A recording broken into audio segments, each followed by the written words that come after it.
Hace ya un ratote, cuando Alfonso Durazo dejó la Secretaría de Seguridad, no dejaba de argumentar que nos encontrábamos frente a un punto de inflexión de la violencia.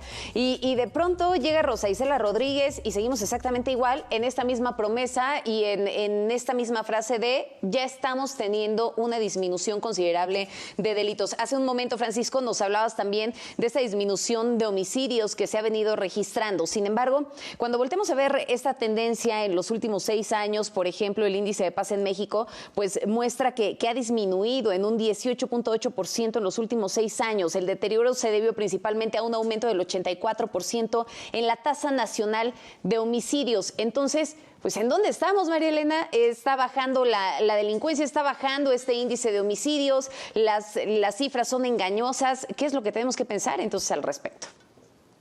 Mira, las cifras que nos dan son engañosas porque comparan muchas veces meses que no son comparables. Por ejemplo, nos comparan febrero de este año con un mes distinto del año pasado. Las cifras para compararlas las tienes que comparar sobre el mismo mes o sobre el mismo año. Y muchas de las cifras que nos están dando pues terminan siendo cifras alegres. Y en realidad no ha habido una disminución. Lo que hacen en las mañaneras pues es un ejercicio muy bueno de propaganda, no es un ejercicio de comunicación con la sociedad. Y los resultados, pues en las comunidades los vemos que están a la vista.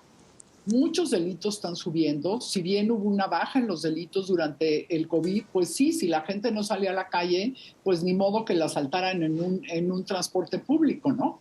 O si la gente no dejaba su casa, pues tampoco no iba a ir alguien a robarse lo que tenían adentro de las casas. Sin embargo, ahora ya estamos viendo que está subiendo.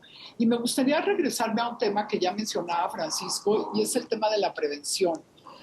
Porque el auditorio no se debe de quedar con la sensación de que sí hay prevención, porque dicen que está, por ejemplo, el programa Jóvenes con Futuro o Sembrando Vidas. Esos no son programas de prevención.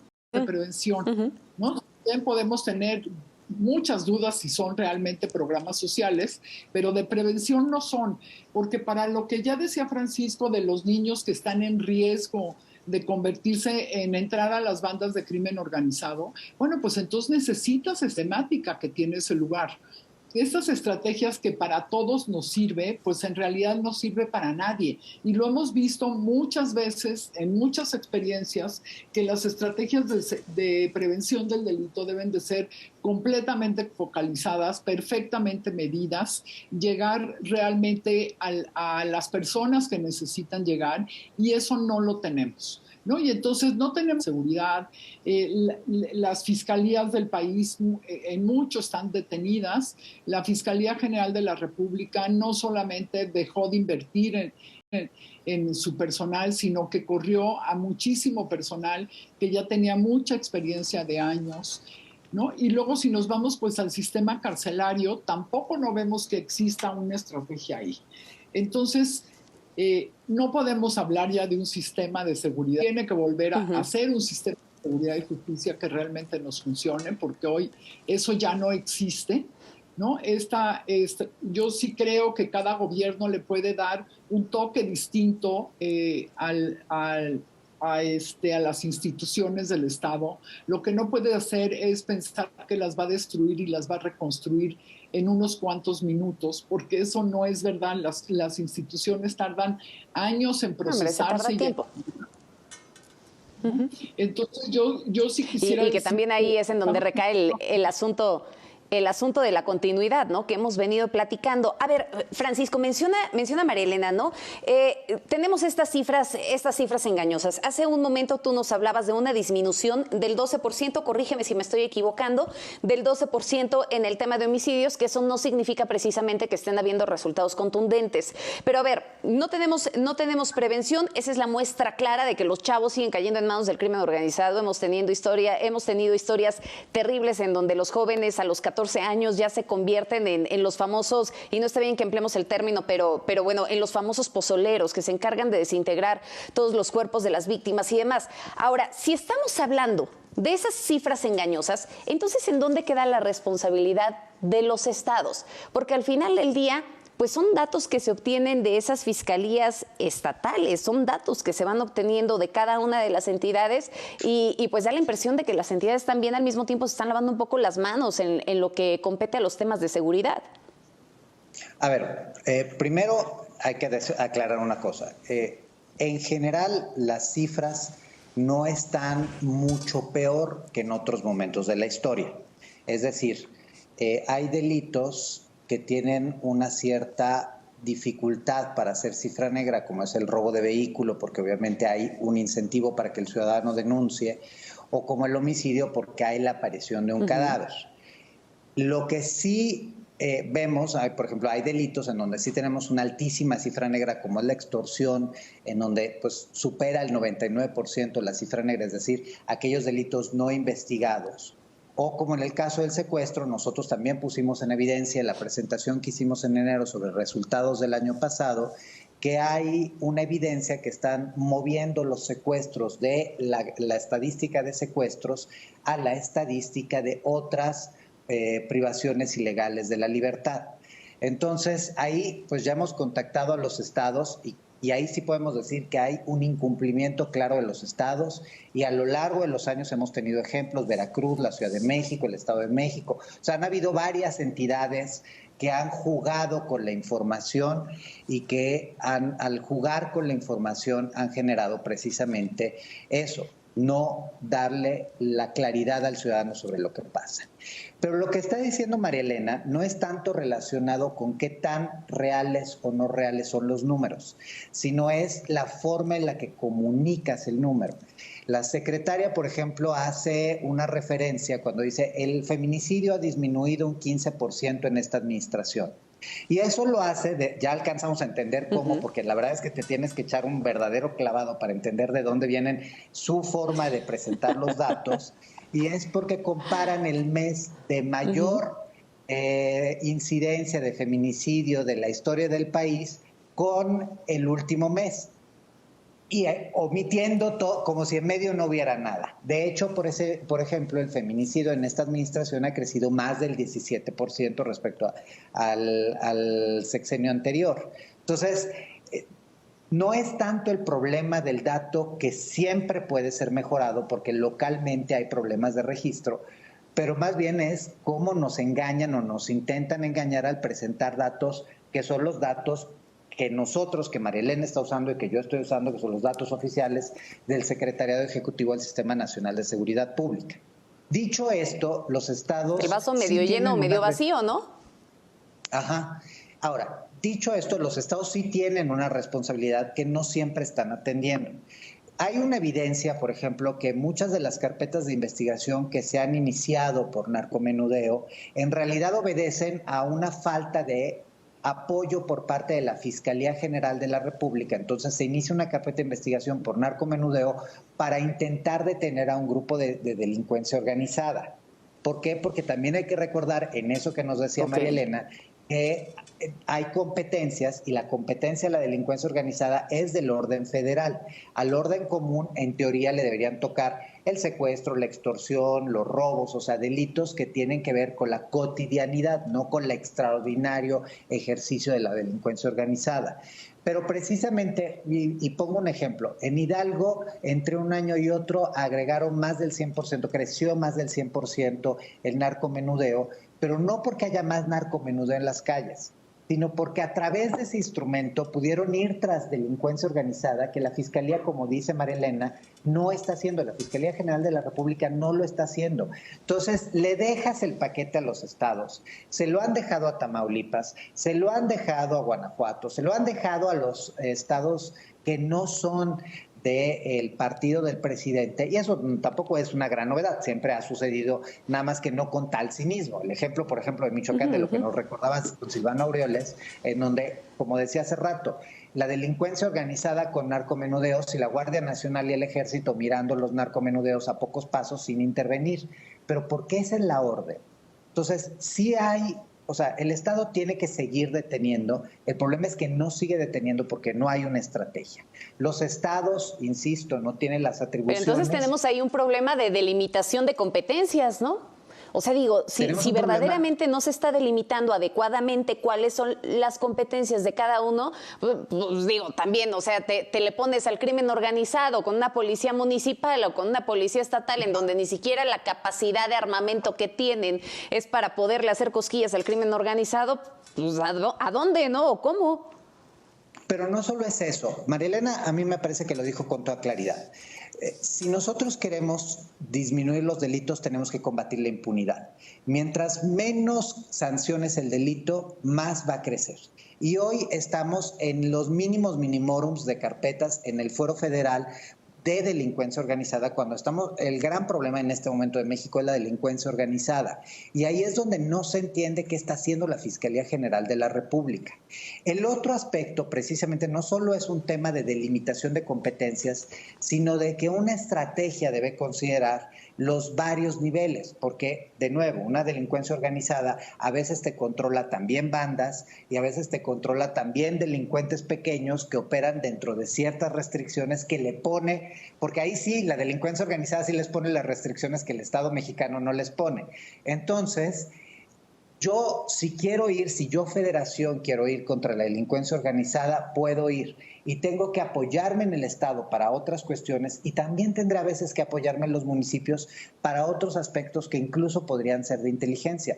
Pero cuando tú desmantelas las policías municipales, cuando les quitas recursos, ¿con qué policía municipal? Deja tú el armamento, no tienen ni la gasolina, no sirven las patrullas, no tienen formación, claro, y tampoco tienen esa comunicación que debería de ser natural con los otros niveles de gobierno. Sí, por supuesto. Te pongo de ejemplo en el caso de Toluca, la capital en el Estado de México. En la administración pasada pues nos tocaba ver las patrullas con las llantas ponchadas y además eran alquiladas y ahora ya ni siquiera patrullas hay, ¿no? Han tenido que modificar toda la estrategia por esa falta también de recursos, que poco a poco se han disminuido estos apoyos que llegaban directamente de la Federación y que ahora ya no están. Lástima que ya no pudo estar presente también en esta mesa. Hubiera estado bastante interesante el poder analizar el punto. En algún momento platicábamos con Manelik Castilla sobre el asunto del fortalecimiento de las policías, María Elena. Y él decía, bueno, o sea, sí se tienen que fortalecer, pero también habría que voltear a ver lo que está pasando en algunos estados de la República, en donde son contados, siguen operando con un tema de mando único.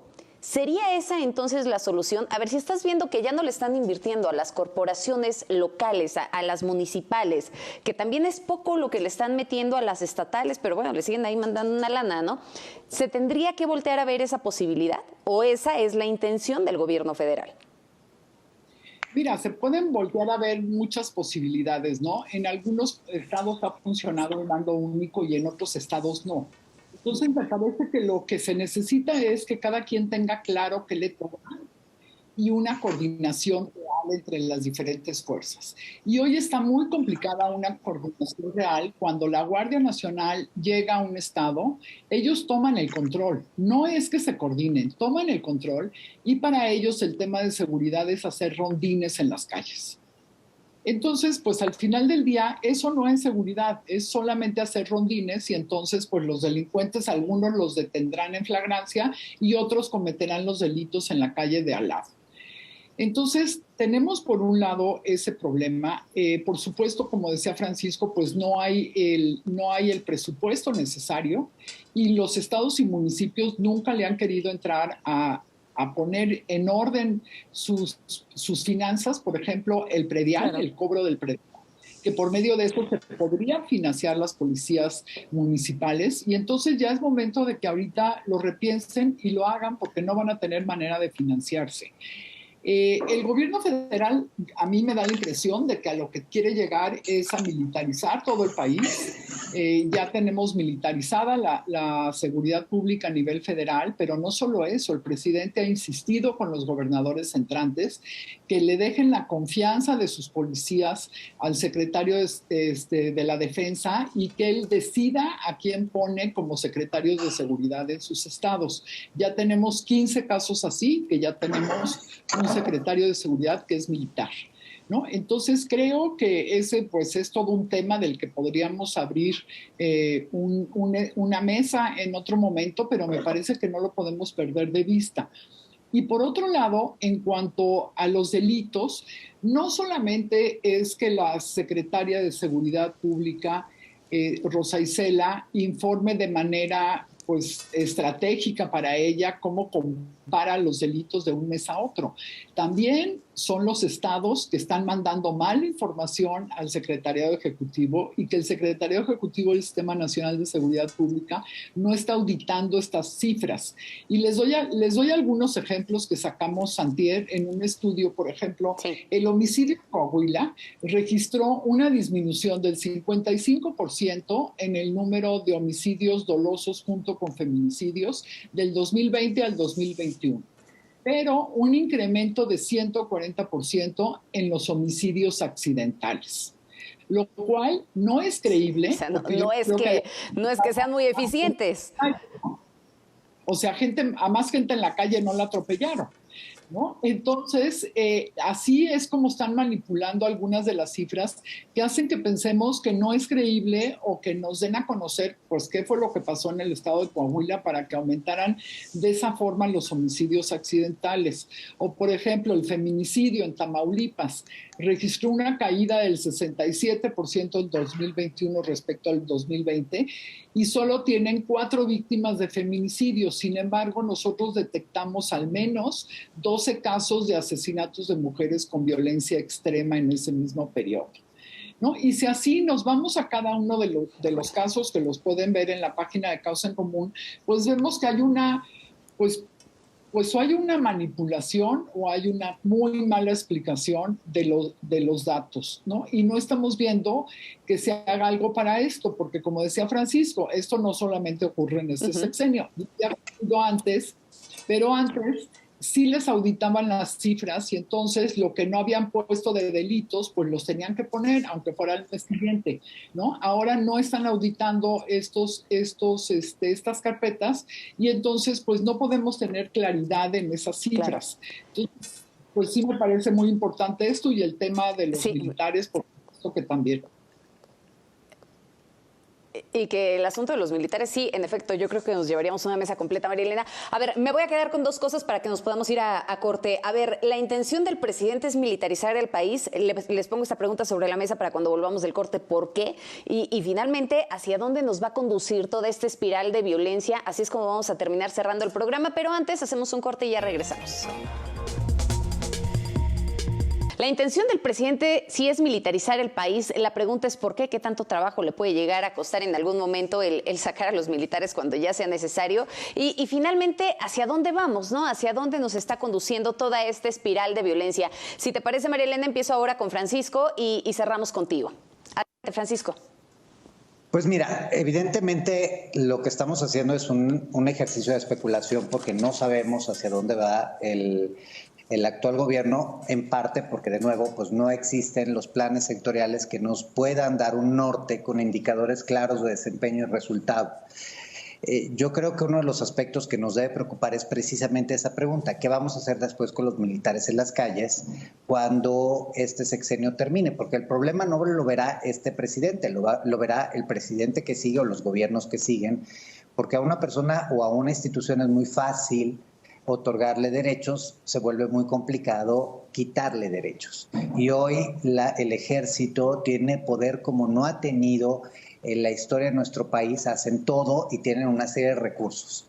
¿Por qué lo está haciendo el presidente? Creo que la racionalidad que está detrás obedece a la facilidad con la que es mandar al ejército a ejecutar una acción que no sea cuestionada.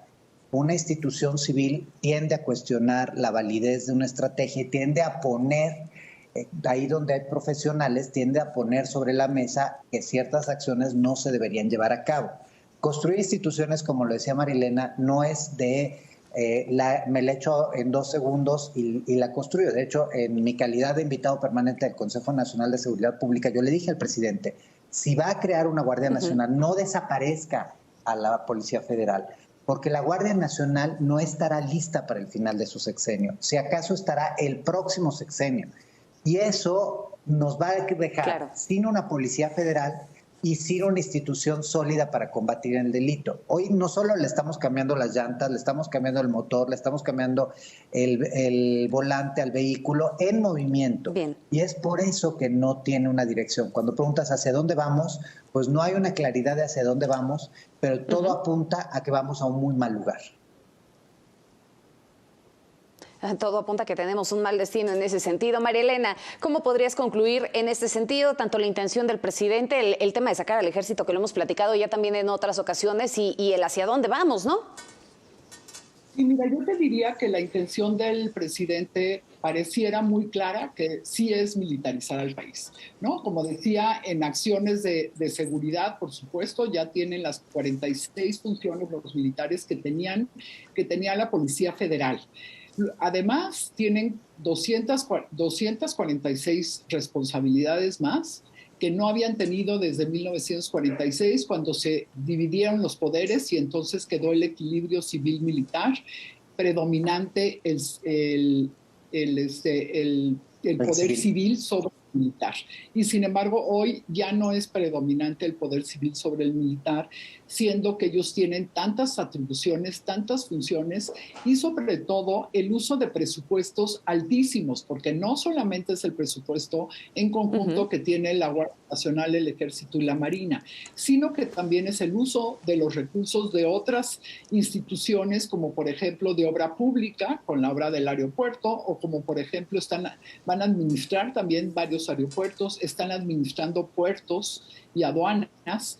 Entonces, el recurso que están recibiendo es muchísimo más alto, con el gran riesgo de corrupción interna del Ejército y de la Marina, puesto que estos presupuestos tan altos no tienen rendición de cuentas como podrían ser las instituciones civiles, que tienes que rendir cuentas a fuerza.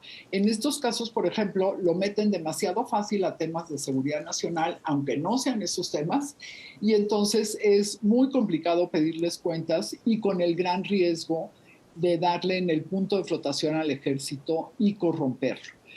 Y el segundo punto, ¿a dónde vamos? Bueno, pues me parece que eso es una de las grandes incógnitas que tenemos hoy en día, porque si el gobierno federal y los gobiernos locales no logran parar esta espiral de violencia que tenemos en el país, y si no logran frenar que el crimen organizado esté mandando en estados y municipios, me parece que vamos a entrar en un proceso muy complicado para el siguiente sexenio, y entonces pues deberíamos ya de empezar a repensarnos qué vamos a hacer hacia adelante y cómo vamos a solucionar esto y cómo vamos a solucionar el que los militares realmente, como dice la Constitución, regresen a los cuarteles en abril de 2024.